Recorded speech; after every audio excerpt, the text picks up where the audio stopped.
Hello students, second year pre-engineering students, exercise 2.4 हम आज की क्लास में स्टार्ट कर रहे हैं और एक्सरसाइज 2.4 में हमारा जो टॉपिक 1 है वो है slope of a line. Exercise 2.4 में हमारा टॉपिक 1 जो है स्लोप ऑफ अ लाइन का topic. Slope of a line के टॉपिक को समझने के लिए हमें पहले इंक्लिनेशन को समझना होगा। A smallest positive angle from positive x-axis to upward direction of a given line is called inclination. A smallest positive angle from positive x-axis to upward direction of a given line is called inclination. X-axis और y-axis एक ऐसी line जो x axis से upward direction में given line तक angle बनाए, उस angle theta को हम कहते हैं कि ये हमारा इंक्लिनेशन है। और इंटरेस्टिंग बात यह है कि इंक्लिनेशन एंगल जो है वो 0 डिग्री से 180 डिग्री तक इसकी रेंज, 0 डिग्री से 180 डिग्री तक इसकी रेंज है। और उसकी वजह यह है कि जब कोई लाइन इसके ऊपर ही मौजूद हो, एक्स एक्सिस के ऊपर, तो इंक्लिनेशन ज़ाहिर है 0 डिग्री है। इंक्लिनेशन का अगर उर्दू में ट्रांसलेशन की जाए तो इंक्लिनेशन का मतलब है झुकाव।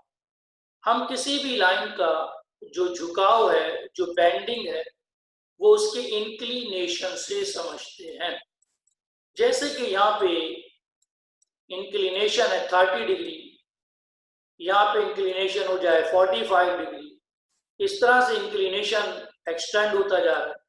यहाँ पे इंक्लिनेशन 90 डिग्री हो जाए, फिर यहाँ पे इंक्लिनेशन 120, ये आपके पास 135 में चला गया, और फिर इंक्लिनेशन यहाँ पे आ गया 180 डिग्री। अब अगर लाइन थर्ड क्वाड्रेंट में चली जाए तो इसका इंक्लिनेशन मालूम करने के लिए हम क्या करते हैं कि लाइन को एक्सटेंड करते हैं। इस बात को यूं समझ लें, अगर आपके पास एक इंक्लाइन लाइन मौजूद है तो इसका इंक्लिनेशन ये एंगल और फिर ये एंगल, दोनों ही एंगल जो है वो हमेशा सेम है। ये भी थीटा और ये थीटा दोनों सेम है। इसी वजह से जो यहां पर इंक्लिनेशन आपका बनेगा, वो जो इंक्लिनेशन एंगल वो है, वही इंक्लिनेशन यहां। तो इस तरीके से आप जो है इसकी इंक्लिनेशन को बहुत अच्छे से समझ सकते हैं। इंक्लिनेशन को समझने के बाद हम आगे चलते हैं point number 1। If line is parallel to x axis, अगर कोई लाइन एक्स एक्सिस के पैरेलल है, जैसे ये लाइन एक्स एक्सिस या वाई एक्सिस, अगर कोई लाइन एक्स एक्सिस के पैरेलल हो तो बेटे उसका इंक्लिनेशन बनता है 0 डिग्री। क्या बनता है? इंक्लिनेशन 0 डिग्री बनता है if line is parallel to x axis. Point number 1 में हमने इस बात को समझ लिया कि अगर कोई लाइन एक्स एक्सिस के पैरेलल हो तो उसका इंक्लिनेशन होता है 0 डिग्री। Point number 2, if line is parallel to y axis, अगर कोई लाइन वाई एक्सिस के पैरेलल है तो देन इंक्लिनेशन इज 90 डिग्री। तो इंक्लिनेशन हमारे पास बनेगा 90 डिग्री का इंक्लिनेशन बनेगा। यानी अगर कोई लाइन एक्स एक्सिस के पैरेलल है तो बेटे इंक्लिनेशन जो है वो 0 डिग्री है, और अगर लाइन वाई एक्सिस के पैरेलल है तो इंक्लिनेशन 90 डिग्री है। पॉइंट नंबर 3 पॉइंट नंबर 3 कहता है कि if line is bisect first and third quadrant, अगर कोई लाइन फर्स्ट क्वाड्रेंट को और थर्ड क्वाड्रेंट को बाइसेक्ट कर रही हो तो आपके पास जो इंक्लिनेशन बनता है वो बनता है बेटे 45 degree. If line is parallel to x axis then inclination is 0 degree. If line is parallel to y-axis, inclination is 90 degree. If line bisect first and third quadrant, then inclination is 45 degree. Point number 4 में, if line is bisect second and fourth quadrant, then inclination is अगर कोई line second quadrant को और fourth quadrant को bisect तो inclination आपके पास बनेगा 135 degree का इंक्लिनेशन। क्योंकि यहां तक ये 90 पहले से ही है, 45 इसमें और ऐड कर देंगे तो the inclination is 135 degree. If line is parallel to x-axis, inclination 0 degree. If line is parallel to y-axis, inclination is 90 degree. If line bisect first and third quadrant, inclination is 45 degree. If line is bisect second and fourth quadrant, then inclination is 135 degree. तो इस तरह से आपके पास inclination की बात हो गई। Inclination के बाद हम आगे स्लोप को समझते हैं कि व्हाट इज स्लोप। स्लोप क्या है? स्लोप का अगर हम उर्दू में ट्रांसलेशन करें तो स्लोप का उर्दू मीनिंग बनता है ढलान। उर्दू मीनिंग क्या है? ढलान। जैसे भाई आपसे कहा जाता है कि घर के बाहर स्लोप बना दें, स्लोप का मतलब है ढलान बना। जब भी हम किसी भी इंक्लाइन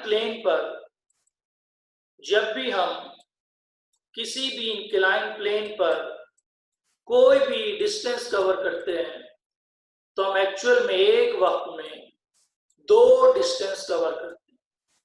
एक बेटे हॉरिजेंटल डिस्टेंस होता है और एक होता है उसका वर्टिकल डिस्टेंस। क्या होता है? एक हॉरिजेंटल डिस्टेंस और एक वर्टिकल डिस्टेंस। जो वर्टिकल डिस्टेंस है उसे हम कहते हैं रन कहते हैं। क्या कहते हैं? जो वर्टिकल जो डिस्टेंस है उसे हम क्या कहते हैं? राइज कहते हैं। जैसे हम कहते हैं सनराइज, कि सनराइज हो रहा। और जो हॉरिजेंटल डिस्टेंस है इसे हम कहते हैं रन, जैसे रनिंग हो रही है, रन दौड़ रहे हैं। तो जब भी हम किसी भी इंक्लाइन प्लेन पर कोई भी डिस्टेंस कवर करेंगे तो हम एक वक्त में 2 डिस्टेंस कवर करेंगे, एक हॉरिजेंटल डिस्टेंस और एक वर्टिकल डिस्टेंस। तो ये जो वर्टिकल डिस्टेंस और हॉरिजेंटल डिस्टेंस है इसका जो रेशो हमारे पास बनता है उसे हम कहते हैं स्लोप। भाई स्लोप क्या है? स्लोप हमारे पास जो वर्टिकल डिस्टेंस है और जो हॉरिजेंटल डिस्टेंस है उसका रेशो कहलाता है स्लोप। जैसा कि आपके सामने एक लाइन पर 2 पॉइंट्स मौजूद हैं तो जो इसका वर्टिकल है वो इसका राइज है, जैसा हम कहते हैं कि सन राइज हो रहा है, और जो हॉरिजेंटल है वो उसका रन। तो राइज और रन का जो रेशियो हमारे पास बनेगा, the ratio between rise and run is called slope. भाई इंक्लिनेशन एंगल का नाम है और स्लोप वैल्यू का नाम। इंक्लिनेशन हमें ये बताता है कि हमारी लाइन में कितना कितना झुकाव मौजूद, और स्लोप हमें ये बताता है कि हमारी लाइन में कितनी ढलान मौजूद है। स्लोप डिस्टेंस के रेशियो का नाम है, स्लोप वैल्यू का नाम है, जबकि इंक्लिनेशन एंगल का। इंक्लिनेशन हमें किसी भी ऑब्जेक्ट के झुकाव के बारे में इंफॉर्मेशन, किसी भी ऑब्जेक्ट का झुकाव उसके एंगल से समझा। मैं कहता हूं जी एक एरोप्लेन का जो इंक्लिनेशन, जो झुकाव है, वो है 30 डिग्री, और स्लोप हमें ये बताता है कि जो आपने इंक्लाइन प्लेन पर जो डिस्टेंस कवर किया है उसका वर्टिकल और हॉरिजेंटल डिस्टेंस क्या। तो हॉरिजेंटल और वर्टिकल जो डिस्टेंस हमारे पास बनते हैं जब भी हम किसी भी इंक्लाइन प्लेन पर कोई डिस्टेंस कवर करते हैं, तो उसका रेशो हमारे पास बनता है, उसे हम क्या कहते हैं कि जी ये हमारे पास इसका स्लोप। आई होप कि तमाम स्टूडेंट को बात समझ में आ गई। एक और एग्जांपल से अगर हम बात समझना चाहें कि determine the slope of the line, कि भाई हमारे पास लाइन का स्लोप क्या है। तो यहां पर चूंकि हॉरिजेंटल में 9 है और वर्टिकल में 5 है, m इज इक्वल टू 5/9। 5/9। भाई स्लोप, ऐसे तो हम ये बात जानते हैं कि स्लोप ऐसे लिखा जाता है, तो भाई स्लोप को तो ऐसे डिनोट किया जाना चाहिए, लेकिन नहीं, स्लोप को हम m से डिनोट करते हैं। भाई स्लोप को m से डिनोट क्यों किया जाता है? कह रहे जी we use the letter m, हम जो लेटर m यूज करते हैं, because in French the word for to go up, French language में जो वर्ड है टू गो अप का जो वर्ड है, इसको मॉन्टर कहा जाता है। मॉन्टर का जो हमने m लिया उसको हमने स्लोप के लिए यूज करना शुरू कर। और स्लोप के लिए इंटरेस्टिंग बात यह है कि स्लोप का कोई यूनिट हमें नहीं लिखना, क्योंकि स्लोप असल में हमारे पास दो डिस्टेंस के रेशियो का नाम है। जब हम दो डिस्टेंस के रेशियो की बात करते हैं या किसी भी ऑब्जेक्ट के दरम्यान जो रेशियो बनाते हैं, तो फिर हम उसके लिए कोई यूनिट यूज नहीं करते। तो इस तरह से हम इस बात को समझ सकते हैं बहुत अच्छी तरीके से कि इंक्लिनेशन में और स्लोप में डिफरेंस है। इंक्लिनेशन हमें ये बताता है कि भाई उस ऑब्जेक्ट के अंदर झुकाव कितना है, और स्लोप हमें जो हॉरिजेंटल और वर्टिकल डिस्टेंस है उसके बारे में इंफॉर्मेशन।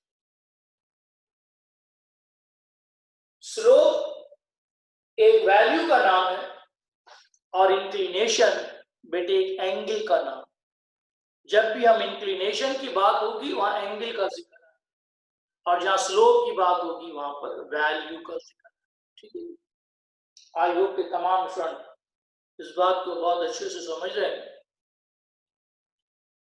नेक्स्ट, अगर हम स्लोप के कॉन्सेप्ट को और बेहतर बनाना चाहें और अच्छे से समझना चाहें,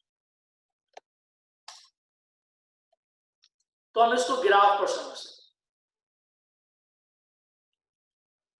हैं। ग्राफ में ये मैंने इसका वर्टिकल डिस्टेंस चला 1 2 और 3, 1 2 3 ये इसका वर्टिकल है, और फिर हमारे पास हॉरिजेंटल में ये 1, ये 2 3 4 5 6 7 8 9। इसको बनाने की ना जरूरत है ना ही आप बना सकते हैं। वर्टिकल 3 है, हॉरिजेंटल 9 है, m is equal to rise upon run 3/9 cancellation किया, आंसर हमारे पास आ गया m इज इक्वल टू 1/3। तो यहां पर हमने वर्टिकल जो राइज है उसको डिवाइड कर दिया रन के साथ, और हमें इस लाइन का स्लोप मिल गया 1/3। हमारे पास इस लाइन का जो स्लोप है वो है 1/3। ये ग्राफ हमें ये बताता है कि स्लोप का आंसर पॉजिटिव है। अगर हम एक और लाइन की तरफ चले, जब हम डाउनस्टेयर की तरफ आएंगे, नीचे की तरफ आएंगे, तो हमें वैल्यू के साथ नेगेटिव साइन यूज करना है, जो कि हमारी डायरेक्शन को हमें बताता है। और ये इसका हॉरिजेंटल जो है वो सेमी। स्लोप का formula rise upon run use करते हैं, -5/7 -5/7। ये हमें बताता है कि हमारे पास स्लोप का जो आंसर है वो नेगेटिव, यानी स्लोप का आंसर पॉजिटिव भी होता है और स्लोप का आंसर नेगेटिव भी होता है। स्लोप का आंसर पॉजिटिव भी है और स्लोप का आंसर नेगेटिव भी है। नंबर नेक्स्ट, यहां पर हॉरिजेंटल डिस्टेंस तो हमें नजर आ रहा है, लेकिन वर्टिकल कोई डिस्टेंस इसका कवर नहीं किया। तो राइज अपॉन रन जब आप यूज करेंगे तो ये बन जाएगा 0.7 बन जाएगा, और 0.7 का मतलब ये है कि हमारे पास इसका जो आंसर है वो क्या आ जाएगा, 0। तो डिटरमाइन द स्लोप, तो हमारा स्लोप यहां पे बन गया m is equal to 0। Slope positive भी है, स्लोप नेगेटिव भी है, और स्लोप का आंसर हमारे पास 0 भी है। 0 स्लोप हमें ये बताता है कि हॉरिजेंटल डायरेक्शन में हमने डिस्टेंस कवर किया है, बट वर्टिकल डायरेक्शन में हमने कोई डिस्टेंस कवर नहीं। तो horizontal lines have the slope of 0। तो हॉरिजेंटल लाइन का जो स्लोप हमारे पास बन गया वो 0 बन गया।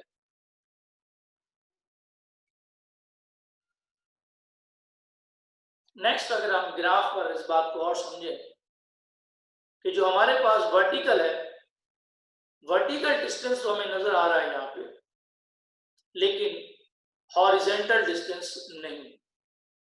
वर्टिकल डिस्टेंस 6 है और हॉरिजेंटल डिस्टेंस हमारे पास कवर नहीं किया गया, तो इट्स मीन ये 0 है, ये 0 है हमारे पास। जब नीचे 0 आ जाए तो आप ये बात जानते हैं कि नीचे 0 आने का मतलब ये है कि vertical lines have slope which are infinity. किसी नंबर के नीचे अगर 0 आ जाए तो रिजल्ट हमारा क्या बन जाता है, रिजल्ट हमारा इंफिनिटी हो जाता है। तो स्लोप पॉजिटिव भी है, स्लोप नेगेटिव भी है, स्लोप 0 भी है, और स्लोप इंफिनिटी भी है। तो इस तरह से हमने बहुत ही अच्छे तरीके से ग्राफ पर हमने बहुत अच्छे मेथड से इस बात को समझ लिया कि आया किस तरीके से स्लोप को ग्राफ पे समझा जा सकता। अगर हम स्लोप को और बेहतर तरीके से समझना चाहें तो यूं समझ सकते हैं, positive slope, negative slope, 0 slope, और उसके बाद 0 स्लोप के बाद इंफिनिटी स्लोप। स्लोप पॉजिटिव भी है, स्लोप नेगेटिव भी है, और स्लोप हमारे पास 0 भी है। स्लोप हमारे पास पॉजिटिव है। भाई पॉजिटिव स्लोप कब है, जब आप अपस्टीयर, जब आप ऊपर की तरफ जाएंगे तो स्लोप बेटे पॉजिटिव होगा। और नेगेटिव स्लोप कब है? जब आप डाउन स्टीयर, जब आप नीचे की तरफ आ रहे होंगे तो आपका slope negative slope. Horizontal direction में आपका जो स्लोप है वो बेटे 0 होता है, और वर्टिकल डायरेक्शन में स्लोप जो है वो इंफिनिटी कंसीडर किया जाता है, या हम इंफिनिटी स्लोप कंसीडर करते हैं।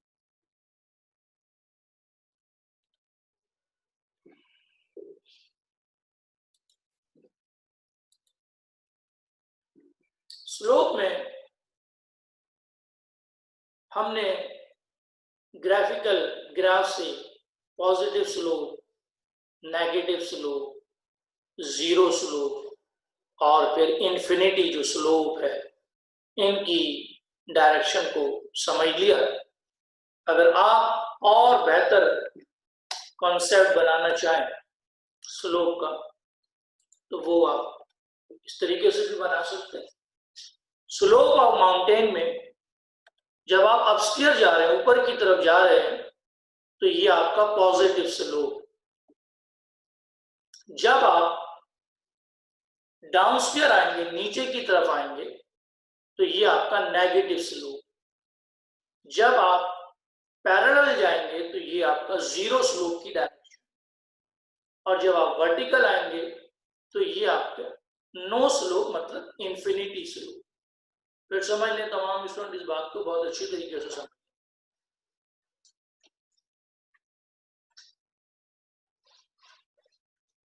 कि जब हम अपस्टीयर जा रहे हैं तो स्लोप पॉजिटिव डायरेक्शन में से पॉजिटिव वर्क करेंगे, और नेगेटिव स्लोप जब नीचे की डायरेक्शन में। 0 स्लोप कब बनेगा? जब हॉरिजेंटल होगा। और वर्टिकल स्लोप आपके पास कब बनेगा? जब आपके पास नो स्लोप होगा, यानी ये वर्टिकल डायरेक्शन में से। ऐसा करने की कोशिश मत कीजिएगा कि आपके दांत भी टूट सकते। नेक्स्ट,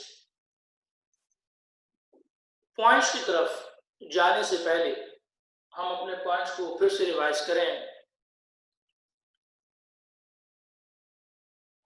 इंक्लिनेशन को हमने समझा कि भाई इंक्लिनेशन क्या है।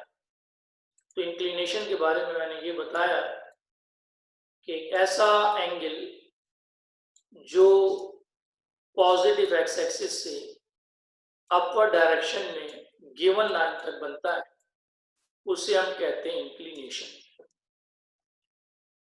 जब कोई लाइन एक्स एक्सिस के पैरेलल होगी तो उसका इंक्लिनेशन 0 डिग्री होगा।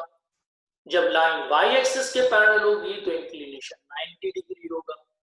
अगर कोई लाइन फर्स्ट क्वाड्रेंट को और थर्ड क्वाड्रेंट को बाइसेक्ट कर रही है तो इंक्लिनेशन 45 डिग्री होगा। अगर कोई लाइन सेकंड क्वाड्रेंट और फोर्थ क्वाड्रेंट को बाइसेक्ट कर रही है तो इंक्लिनेशन 135 डिग्री होगा। इंक्लिनेशन के बाद स्लोप। भाई जब भी हम किसी भी इंक्लाइन प्लेन पर या हम किसी भी लाइन पर कोई भी डिस्टेंस कवर करते हैं तो हम एक वक्त में 2 डिस्टेंस कवर करते हैं, एक वर्टिकल और एक हॉरिजेंटल। तो वर्टिकल और हॉरिजेंटल डिस्टेंस का जो रेशियो हमारे पास बनता है उसे हम क्या कहते हैं कि ये हमारे पास क्या है? Slope. Slope, the ratio between rise and run is called slope. Slope को हम एम से डिनोट करते हैं और इसका कोई भी यूनिट हमारे पास नहीं होता, कोई भी यूनिट हमारे पास स्लोप का नहीं होता। तो आई होप कि आपने स्लोप का टॉपिक बहुत अच्छे से समझ लिया हो। तो आज की क्लास में हमने इंक्लिनेशन और स्लोप को समझा। बाकी इंशाल्लाह नेक्स्ट क्लास में नए टॉपिक के साथ आपसे फिर मुलाकात होगी। तमाम स्टूडेंट्स को मेरी तरफ से अल्लाह हाफिज।